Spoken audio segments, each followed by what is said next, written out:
வணக்கம் and welcome to Cook with Martina. நல்லா இருக்கீங்களா? காஜு கட்லி கேள்விப்பட்டிருப்பீங்க. பொரி கட்லி கேள்விப்பட்டிருக்கீங்களா? இன்னைக்கு செஞ்சிடலாம் வாங்க. 3 கப் பொரி எடுத்திருக்கேங்க. அது கூடவே பாத்தீங்கன்னா ஒரு 7 to 8 முந்திரி எடுத்து நம்ம அரைச்சுக்க போறோம். இப்ப அரைச்சுக்கலாங்க. நல்லா பவுடரா இருக்கணுங்க இது போல. இந்த கப்ல தான் 3 கப் பொரி எடுத்திருந்தேன். ஸோ இந்த அளவுக்கு நம்ம சர்க்கரை எடுத்து நம்ம அரைச்சிக்கலாங்க. நல்லா நைஸா அரைச்சிக்கலாங்க. ஒரு போல் எடுத்துக்கலாம். அதில் ஃபர்ஸ்ட் நம்ம சர்க்கரையை சேர்த்துக்கிறோம். கொஞ்சமா பால் எடுத்து அந்த சர்க்கரை பவுடர் இருக்கு இல்லைங்களா, அதில் ஊற்றி நம்ம மிக்ஸ் பண்ணிக்கலாம்.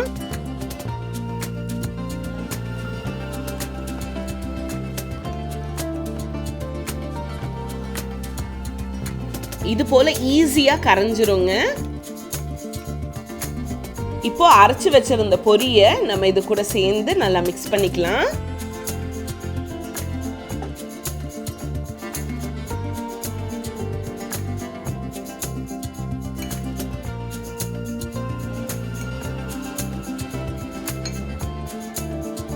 ஸ்பூன்ல நல்லா மிக்ஸ் பண்ணிட்டு அதுக்கப்புறம் கையில நல்லா பிசைஞ்சுக்கலாங்க. பால் தேவைப்பட்டா இன்னும் கொஞ்சம் சேர்த்து நல்லா பிசைஞ்சிருங்க.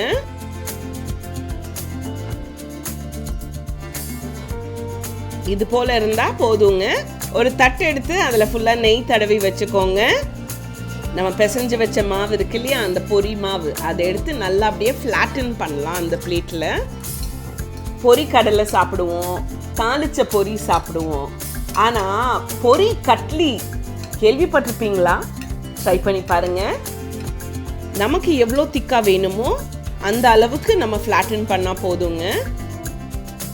இப்போ நம்ம பீஸ் போட்டுக்க போகிறோம். ஸோ கத்தியால் அந்த ஷேப்பு உங்களுக்கு ஸ்கொயர் மாதிரி வேணும்னாலும் போட்டுக்கலாம். டைமண்ட் கட்ஸ் மாதிரி கூட நீங்கள் பண்ணிக்கலாம்.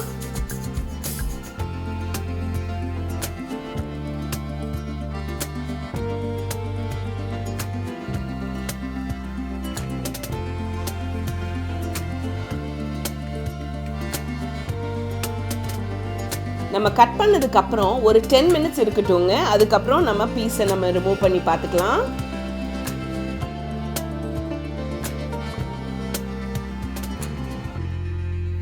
பொரி கட்லி ரெடியோ ரெடி.